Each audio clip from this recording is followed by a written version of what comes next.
We're live. Hi. Welcome Hello. back, everyone, to One Piece Talks. The Road Poneglyph. There we go. Yeah, that's what we call it.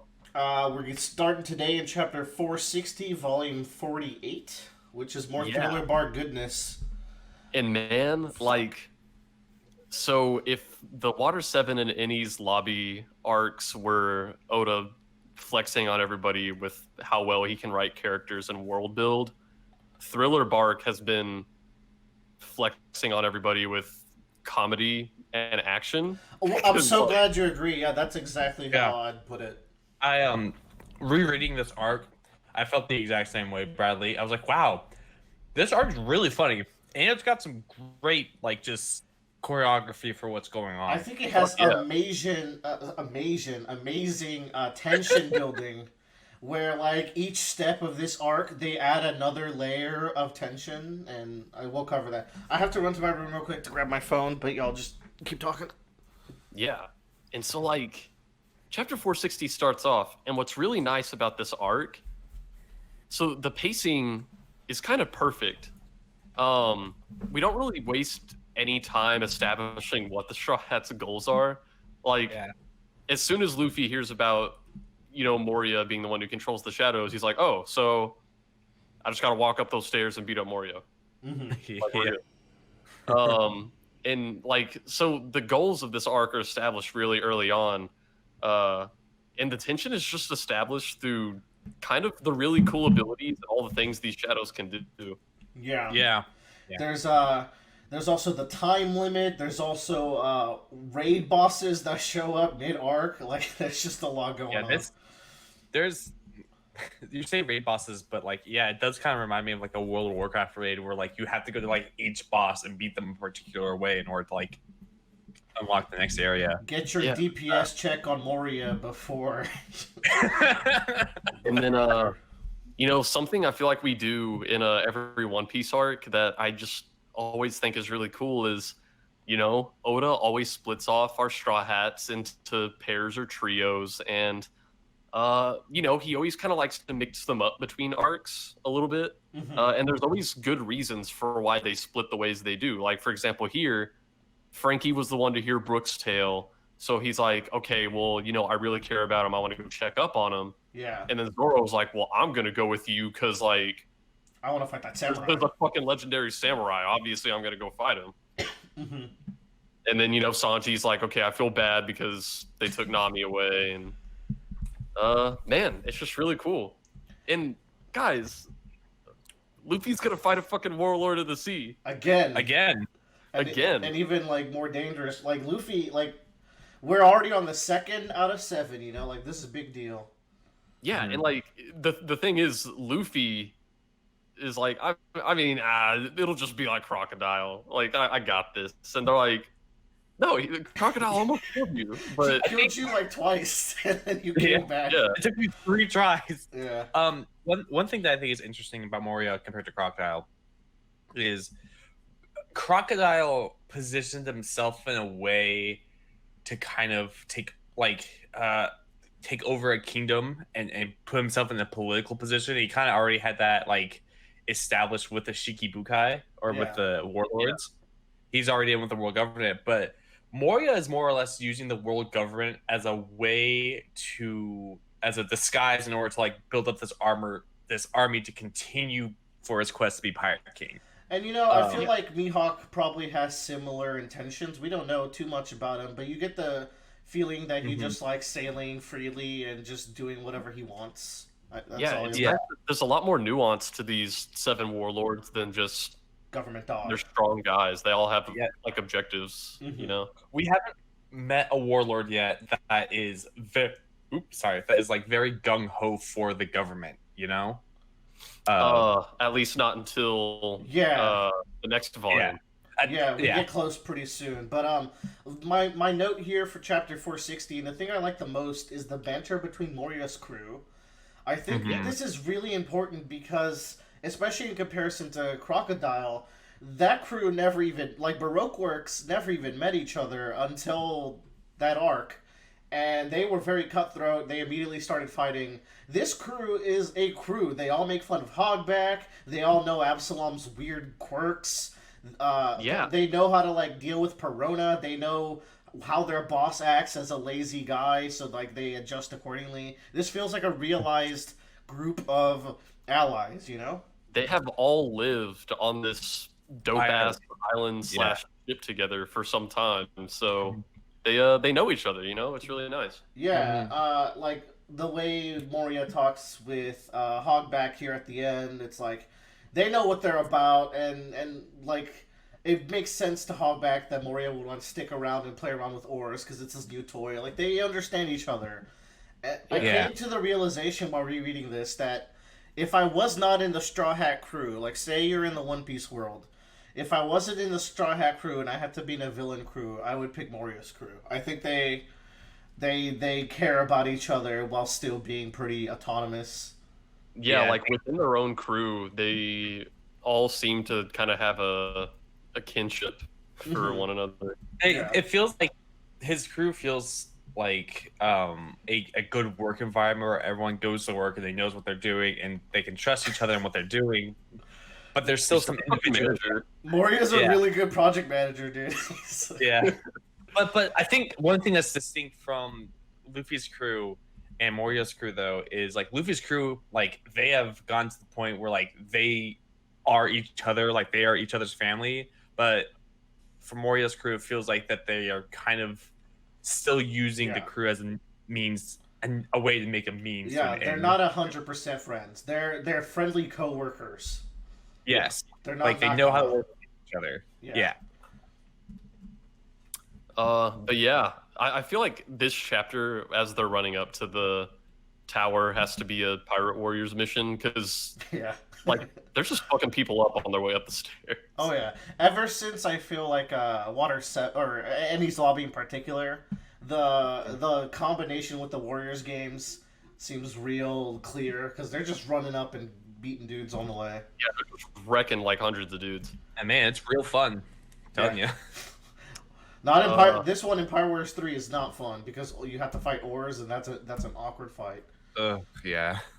Chapter 461 is called Ghostbuster, and I'm sure there's been like shitloads of movie references throughout Thriller Bark. Yeah. Yeah. But this one's pretty blatant. I don't know if I'll talk about the Ederu cover story until the end because we're just on the ride now. But yeah, I was really surprised at the beginning of this chapter about like how quickly Luffy caught up to Moria.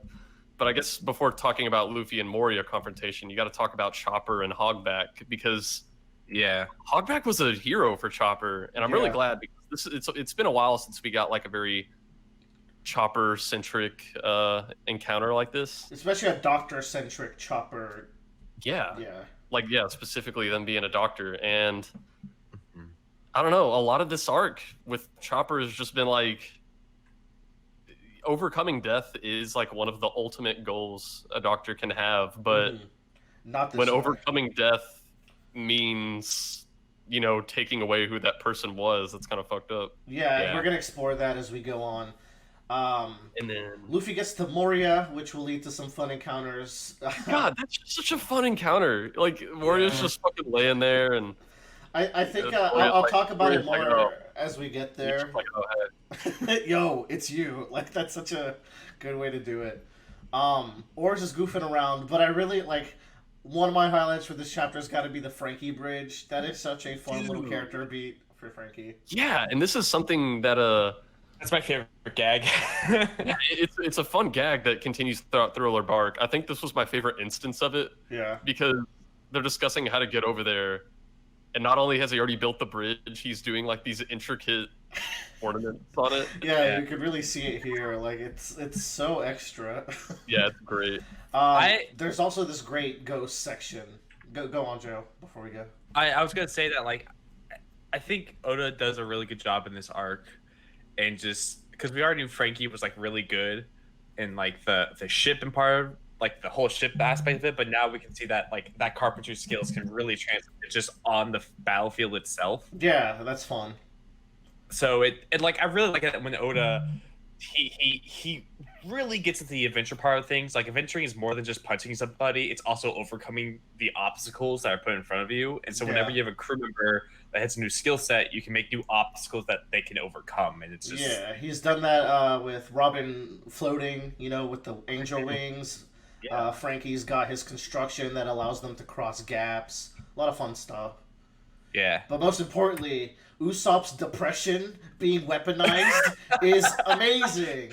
Yeah. I love it. Yowza! Whenever they all get hit by the hollow attack, I just really like how personalized all of their depressions are. Yeah, it feels intentional. Like, these aren't just because, like, Frankie was a street rat, and he's like, I wish a stray dog would step on me. And Zoro's is, like, more honorable, where he, like, apologizes to its teammates about standing on the same ground as them. That's so good. I don't know. I really like it. Sanji compares himself to a mackerel, which mackerel. is food. But yeah, Usopp's weaponized depression is a really fun part of what's coming up. It's such a good gag, and it's so true. You got Absalom being a creep, goofball. Fuck you, Absalom. That's for next chapter.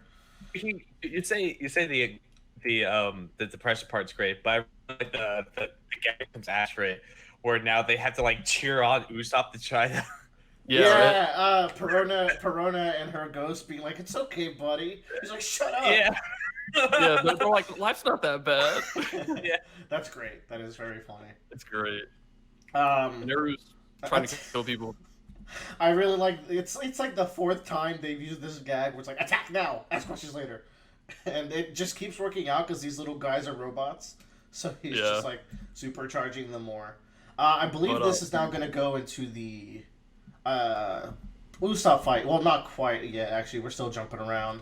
We kind of jump around between all the fights. Brooks having his showdown, which, man, it's really painful, right? Because essentially he's up against his own shadow, and it's really sad when he, can't overcome it himself. Yeah, there's the mechanic where like you have the strong shadow, but if the body's also strong, it's going to be stronger than the original, which is Ryuma has a very strong body, and I think we mentioned how Ryuma is the main character from Oda's previous work, Wanted, which is canon in One Piece, I found out. Yeah. Beyond just Ryuma being here, like, Wanted is a canon story.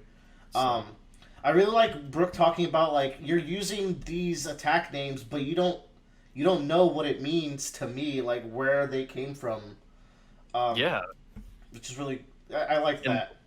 Like, him saying that ties back into the ideology difference between Chopper and Hogback, where it's like, I mean, just because they have the same body as someone, or maybe even if you impart those memories or skills into someone, it's not the same person.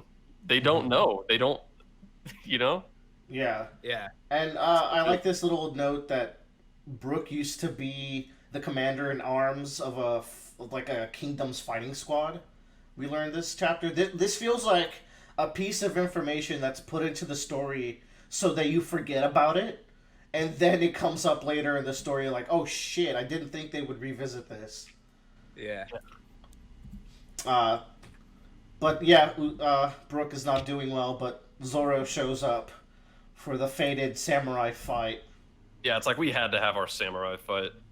And I'm excited to talk about that one. That's like one of the tightest fights in One Piece because it's just one chapter. Oh yeah. Oars is going to tell all those zombie generals that were earlier in the arcs, like how are they going to fit in? They just get stomped by Oars, their own teammate. He gets Gatling. And this is just a good way to like narrow down the action of the arc into all the showdowns we're doing. Like, because you have Usopp versus Perona, you have Ryuma versus Zoro, and we don't we've already been fighting these zombie generals. We get it. Yeah, so, we don't have time to. It's interesting you bring that up because I feel like Oda uses that technique a lot, and it can feel annoying sometimes. Like, oh man, I built up my hope for these guys, but really, it's a way to flesh out the enemy forces, but also keep the story at a good pace. We can't spend too much time on all these. So these guys exist, but you're not going to get chapters and chapters with them. Yeah, it's like we got 1 or 2 volumes with them, and then now we use them to show how much stronger the real enemy is. I really like this page and a half spread with Or's Gum Gum Gatling. Oh, dude, Like, it's badass. It's so cool looking. Yeah. And then we're also gonna get fucking Sanji versus Absalom, which had to happen. Yeah. Pirate Sanji versus Mystery Man Absalom. Because, we still don't know his ability yet, which leads us into, 463. This is the encounter that we wanted to get back to, man. But it's interesting because, Moria is often regarded as weak, because he's lazy and he doesn't try. But the matter of fact is, he very effortlessly deals with Luffy here. He's just kind of whipping him around, and Luffy gets like a few good hits in, but Moria's not really bothered by it. So he is, despite being a lazy asshole, he is quite formidable. Yeah, when he's actually fighting, he kicks his ass. But I can see how like fans might dismiss him as weak just because he doesn't choose to fight himself. Yeah, it's like Luffy's not going as hard right now as he was going as Crocodile comparatively, but also Moria might be handling him even easier than Crocodile. And his fighting style, using the Doppelman as a stand, is very fitting with his motivation. We get to see some really fun uses of the Shadow Fruit too, with the bats. And like,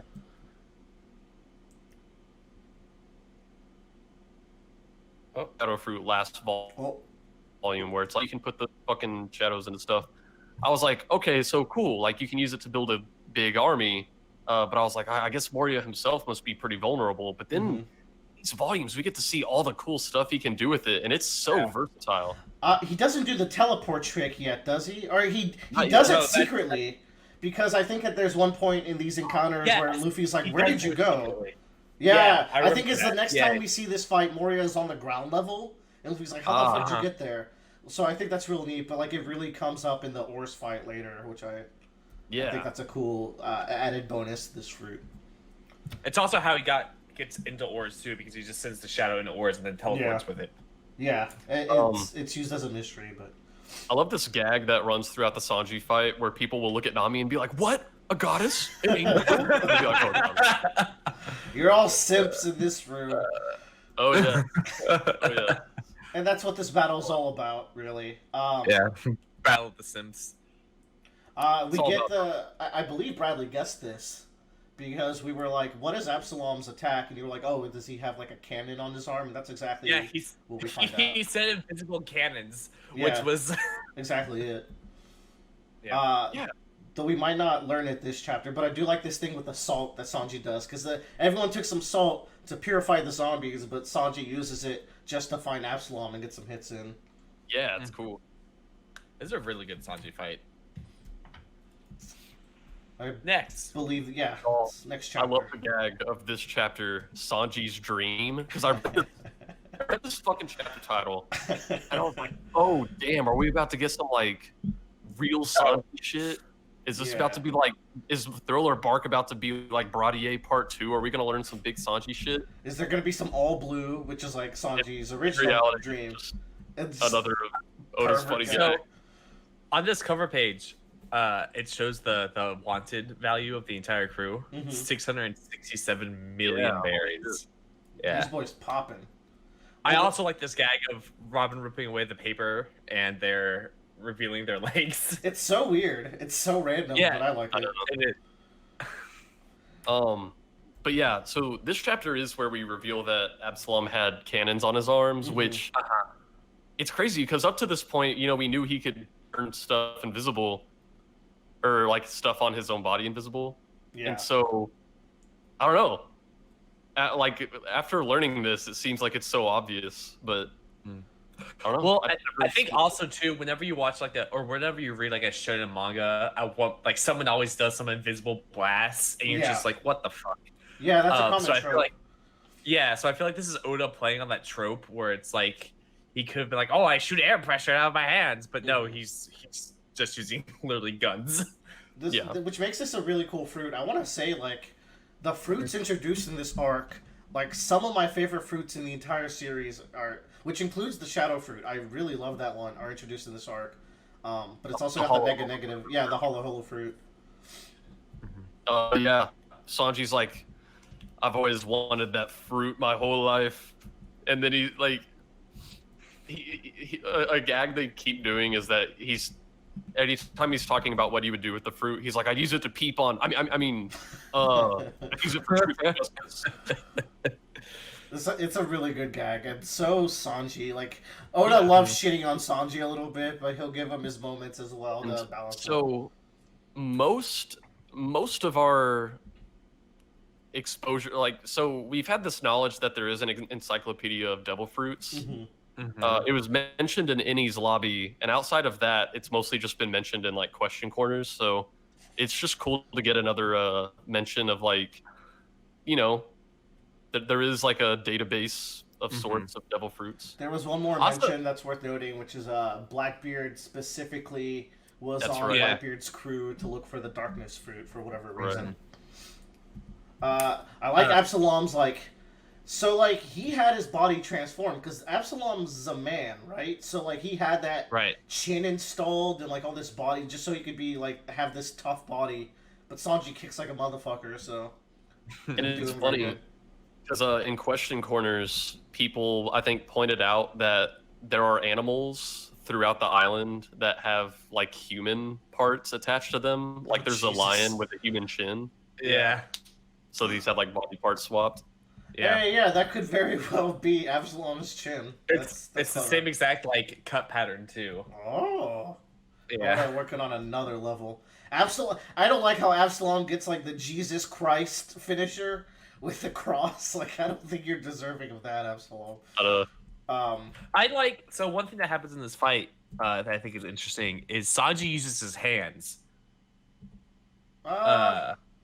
Use is a loose term. I mean, he's still like when he fights. Yeah, he grabs Absalom. He avoids using the hands at all possible. So like he's stabbed and he's bleeding on the floor. So he's like, I have to get this guy and hold him down in order to get his kick in. Even when he's fighting the stab sequence. Yeah, like even when he's fighting Jabra, like the Wolfman, he uses his leg to like lock him into place before he deals the fighting blow. So yeah, Jesus Christ. Cool finisher. And we're back to Usopp stuff, which is, man, this fight's a banger. I super love this fight. This is, I mean, I'll get to it when we get to it, but this Usopp is never this cool again to me. This is peak Usopp. Yeah. So, this cover story page, like, we were almost at the point where I was like, okay, I understand everything that's going on in this cover story. I was like, and Eru's on the moon, and then I'm like, okay, these little guys, they were made by a guy on Earth, and then I was like, okay, some shit happened on the moon, and their creator choked, so I guess they go up to the moon to take revenge. I was like, cool, I get it. But... and then Eru goes into this cave, and I was like, well, I have no idea what's my understanding of One Piece, actually, a lot changes. So...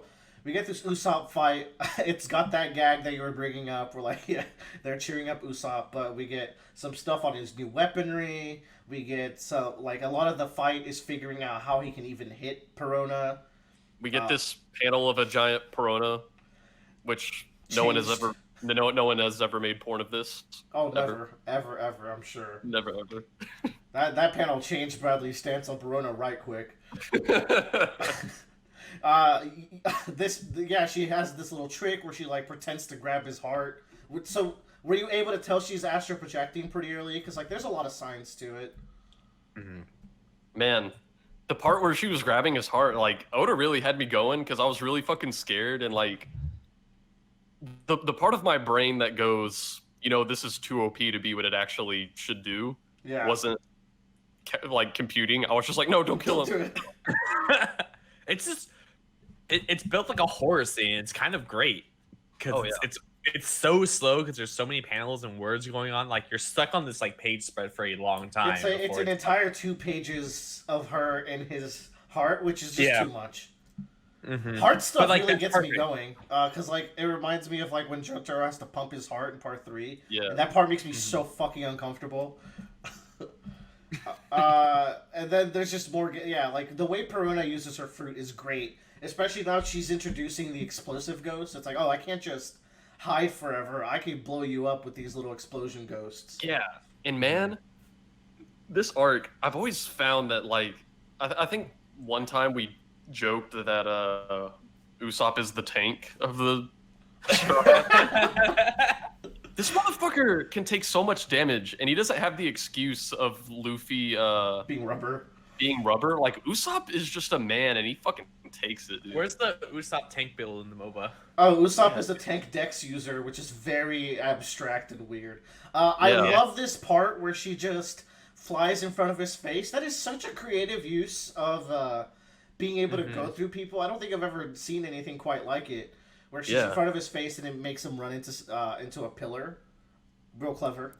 And dude, the fact that Usopp has to like channel Sniper King. Oh my god. That is so cool. Oh. Because as soon as he puts on the Sniper King garb, it's like, let's fucking go. Just help me, Sniper King is the iconic like Usopp moment for me. Like.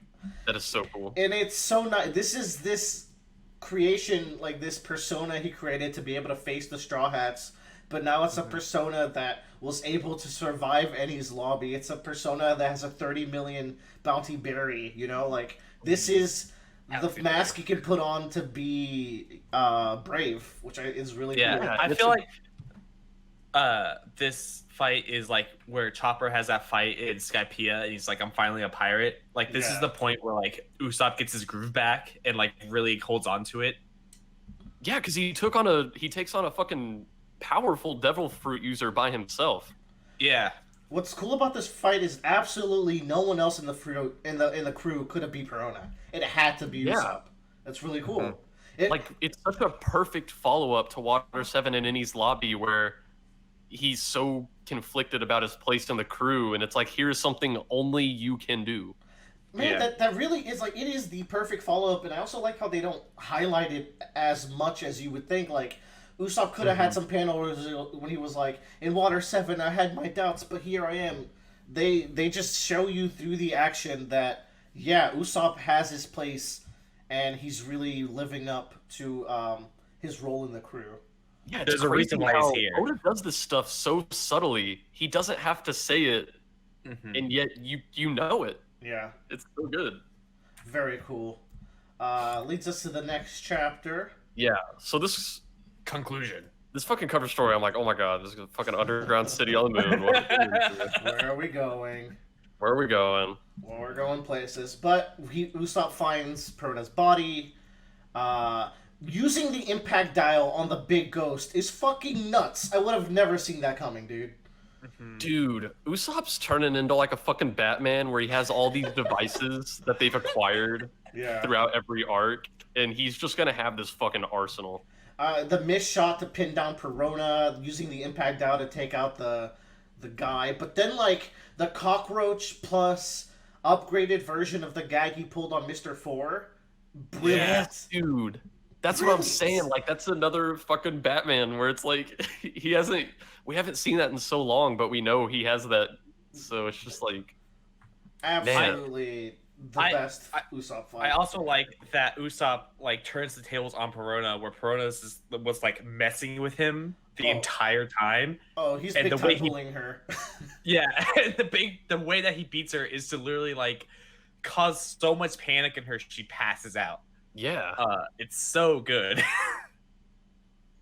Yeah, that's what a great fight. He's even like relatively humble. Like, Usopp's such an asshole in the earlier arcs. He's like, yeah, I'm great whenever he does anything, but he's just like, yeah, man, you can't beat me. And then we can transition into the legendary samurai fight, and holy shit, guys, this is pretty nuts, dude. Some high energy sword action here.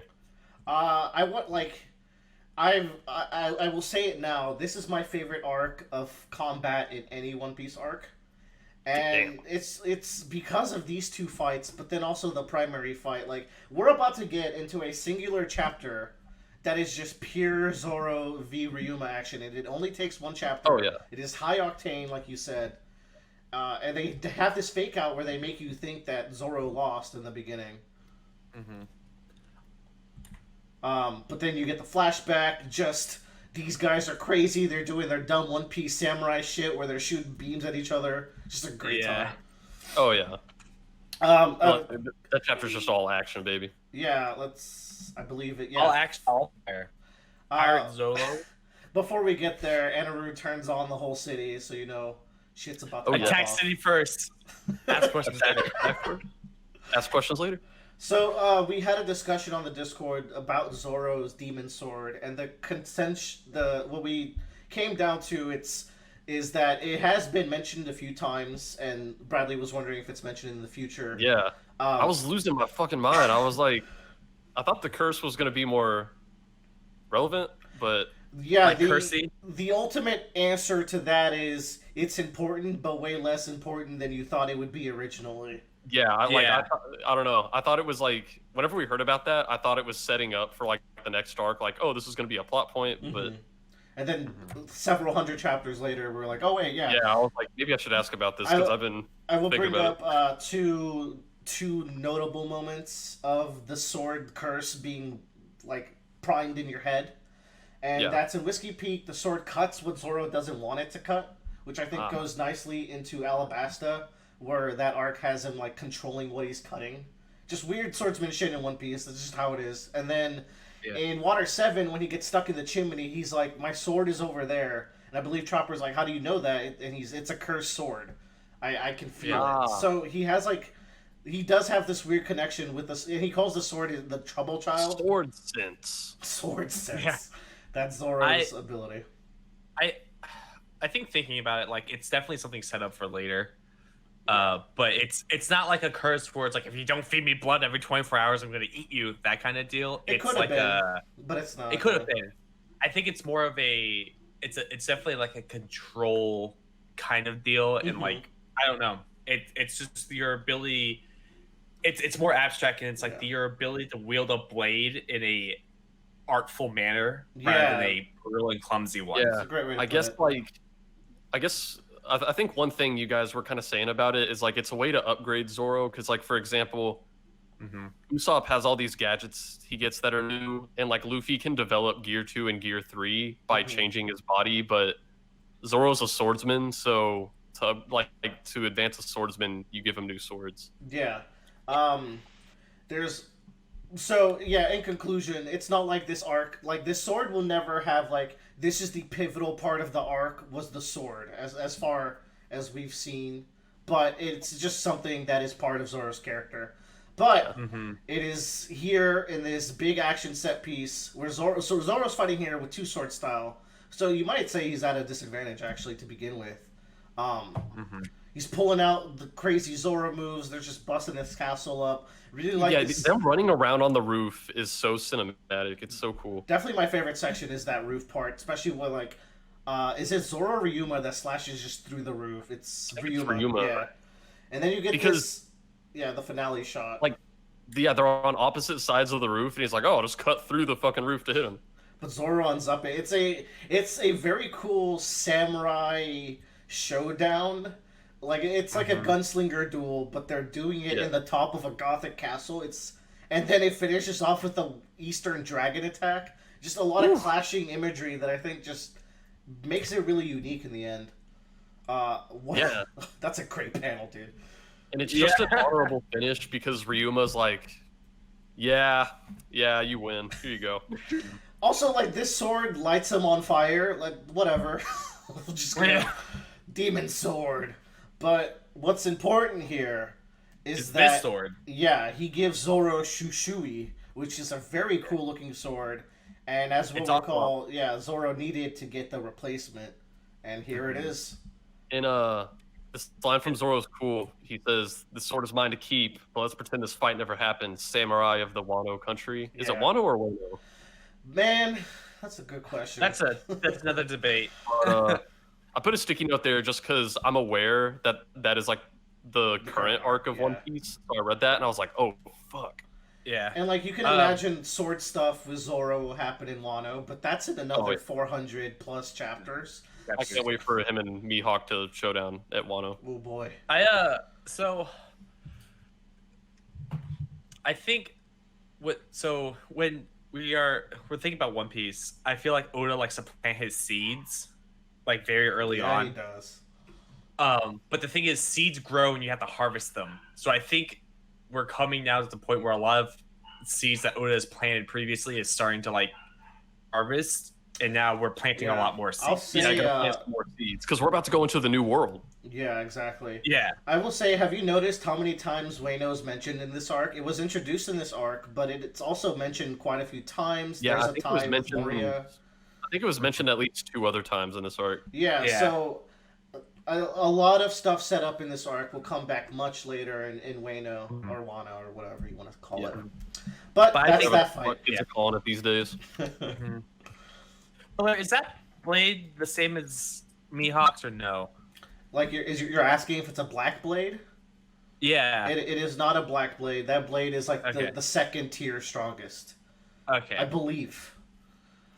Yeah. Okay. So this is the part of the cover story where I was like, I give up. I don't know. Yeah. What the fuck happened here? Because like these guys were invented by the fucking guy on the Earth, right? Well, does that maybe flip our understanding? That guy was not from the Earth. He just maybe happened to be in the Earth. It's wild, man. That begs a lot of questions, but not as many questions as I think the next couple will.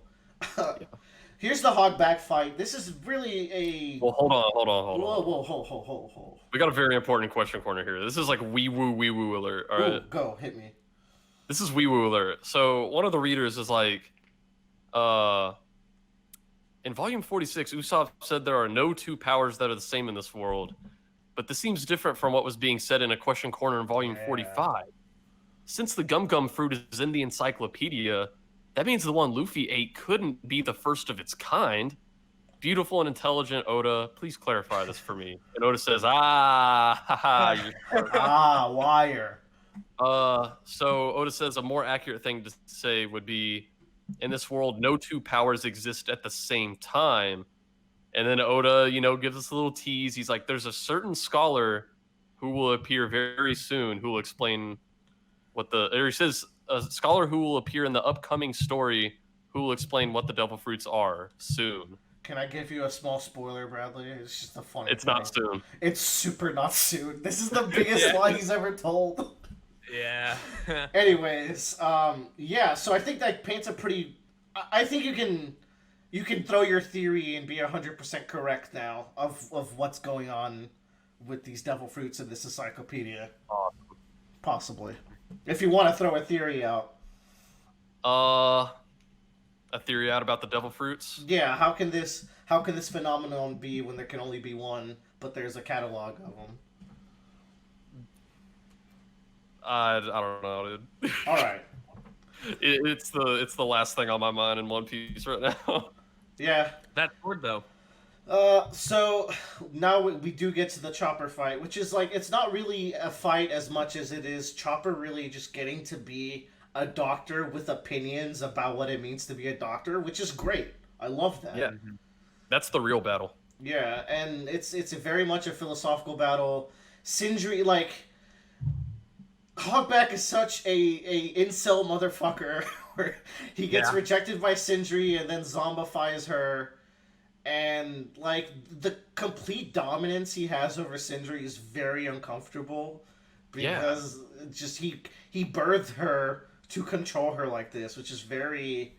Like, this moment when Chopper yells, they're not alive. He's like, they are dead bodies that you are forcing to move. That is a huge difference between them being alive. Yeah, man. And he's a doctor that's, as Chopper says, you've caused as much misery for the people as the many zombies you've created. So he's a doctor that's spreading misery, which is super not what Chopper's about. And y'all, like, whenever Hogback gives her an order and Sindri, like, stands there crying and she can't move and she doesn't know what to do, that is, like, horror, and it's so sad, and it's so good. Yeah. That's a really touching moment. Oh my god. Sindri's been a part of the crew too. Like she's been in all those like Moria crew panels, and she's the one that's like joking on Hogback, and everyone's like, "Oh, Sindri, you always do that." So like everyone here knows Sindri, but like she's not here by her will necessarily. It's a very complex idea, and they don't give you an answer at the end. It's like, is does a soul exist within the body? Is there a remnant of a soul? We're not going to answer it. We're just going to throw that question out there. Man, some wild shit. Some wild shit. And Eru has an army now. That's all I gotta say about that. Yeah. So, right, like, so these little guys are like, they recognize these other guys. Maybe they all have an exclamation mark. Eru doesn't care. I really like that Eneru's question mark has his symbol built into it. The 3 Tomoes, as they're called. That's cool. Robin gets to actually help here. She's like, combo. This is the beginning of what's going to be the tag team showcase of the century, because this arc has so many insane tag team attacks. Oh my god, dude! And this is like so many tag team attacks in Thriller Bark. It's ridiculous, but it's easy to forget that it starts here with this super suplex attack. Which, I get huge blue balls because we show the wind up for the suplex, and then you turn the page, and it's like, oh, I can't come yet. And you'll never get to come because Or shows up and interrupts the fight. Man. I do really like this panel where Or's busting through. You can still see the motion of, like, this. There's just so much motion going on in this panel. Like, you can see the arc of the guy falling, of Chopper suplexing, and Sindri, like, being held still but being tilted at the same time. That's so cool. On, it's like, the part I like the most is the floor there is breaking, which means that Chopper is, like, tilting to an extreme level now. Yeah. This is such a good chapter to come near the end of the volume, because this whole volume has been the Straw Hats, fighting this crew. And at this point, they've almost all wrapped up their fights and kind of dominated them. And then Or's kind of blows through all of their fights in this chapter and kind of fucks it up for everybody. Indeed. Yeah. And it's like, okay, here's the new opponent for everybody. You've won everyone, but now you have to actually fight the thing that's the actual threat. Time for the final boss. That final boss is Phases, my boy. Okay. Okay, here's the real shit. Okay? Here's the real shit, because we're seeing what looks like the natives of Skypiea building these spacies on the moon. Yeah. So here's the crazy part.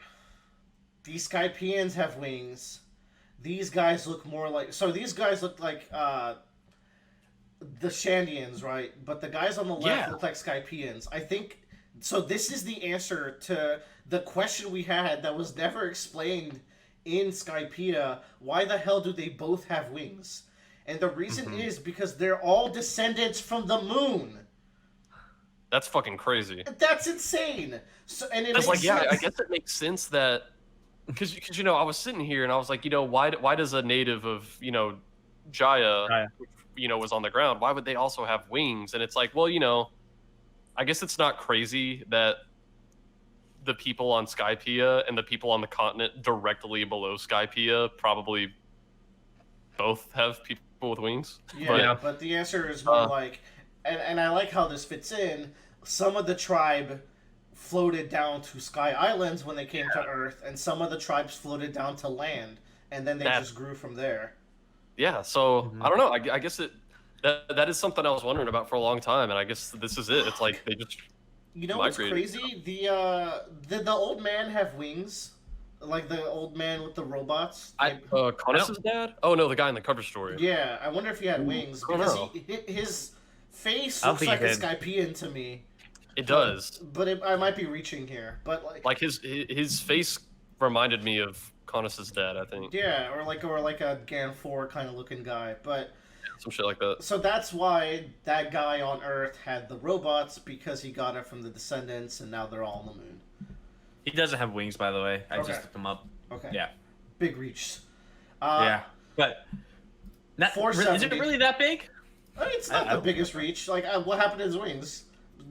Oars versus Straw Hat Pirates. Yo. Yeah, this is like Oars bodying everybody. I love how he can only recognize Sanji. That's a great gag. Yeah, that's funny because that's really fucking funny. Robin Identical. calls Oars. So Robin says Oars. I thought I knew the name from somewhere. Could it be the one from a long time ago? The Beast Oars, who left behind the legend of the continent Polar. Mm-hmm. This feels like a throwaway line, but knowing One Piece, and like, because we're still not at the level where like One Piece is pulling super obscure stuff in the past, but being in the future, One Piece has since done that, like pulled It's super like- obscure stuff. Here's what I'm thinking, Yeah. right? Is that in the past, I know we heard about this war that would have happened like at or before the world government coming into being. Yeah, the Void Century stuff. I think there were mentions of islands or continents being Erased. gone. Oh shit. I don't know Yeah. if that's Oars. It could have been Plutons. It could have been both. Right. That's an interesting. So in my mind, it was Plutons, but I also like. So if I had to guess, if I had to throw the theory out right now, and I might already know the answer to this, but here's my theory at this stage of the thing. Right. The One Piece world, it revolves around the Red Line, which is the one continent. But what if it was a thicker continent where like it had more land to it? Yeah. And then Oars pushed those into the four blues and created the One Piece world we know today. You're not just going to throw in a name like the Continent Polar and not expect me to think think like that. Yeah, Especially in like, a world with one continent. Yeah, like, that's not normal. Like, someone had to make the decision to call him the continent pooler, right? And Yeah. you don't call him the continent pooler for no reason. So something tells me we are going to one day see Oars in a flashback as a live giant. Yeah, there's got to be some shit going Or on. whatever he is. I believe don't they call him a giant, but like a bigger In giant? one of the question corners, Oda says he is a giant, but I think he specifies that even among giants, he's like fucking big. Which makes sense because there's humans and then there's fucking Whitebeard. So like, it makes sense that the giants also have that variance in size as well. Yeah, I think Oda compared him to like a really tall basketball player, where it's like, you know how there's like some dudes who are like 8 feet tall. It's like, yeah, that's Oars in Giant World. And like you said, this is just him bodying the crew. Like, the art here is great. The impact looks great. Oars is pulling all these moves. And we get to see some cool Straw Hat stuff too, like Robin catches Zoro with a net made of arms. Yeah. Which is also kind of horrifying. Oh, yeah. Yeah, it's fucking horrifying, but it's cool. Zoro pulls out his one gorilla, two gorilla attack again, which is, I always like that attack. Yeah. He gets buffed for no reason. The net arms. Like, Oars is just knocking these guys around, and the way the chapter and the volume ends, right, is just Oars beat the entire Straw Hat crew in one chapter. Yeah, and he says, I don't know any of you, which is so sad for someone with Luffy's shadow to say. We were talking about earlier, it's like, Luffy's shadow is way too good to be caught by Moria. Why isn't Moria worrying more? It's just the fact that, like, as time goes on, your will, no matter who you are. Yeah. This feels like such a defeat, and it's like the only Straw Hat who's not laying here defeated is fucking Luffy. Let's go! Nami's gone too. Willer, you say your will gets broken down, but that reminds me of another character later. True. Which is ironic, I think. Does that end the volume? That ends the volume, yeah. The volume. Nice. What Everybody buy Rurouni Toriko. Kenshin? No. Yeah, we talked No, about everybody buy Rurouni Nisekoi. No. Okay, everybody buy Toriko. There we go. Show me the true buy. Everybody buy Siren. What's Siren? I don't know. Is it with a P or an S? It's like P-S-Y-R-E-N. You think it's like a psychic siren, like a psychic hot girl that like I think so. That's what solves sounds crimes? No, Everybody the main character looks like an edgy, like, blue exorcist looking dude. Everybody buy Tagami Bachi. You're just going off the rails. Alright, catch y'all next time for volume 49. Goodbye, everyone. Bye.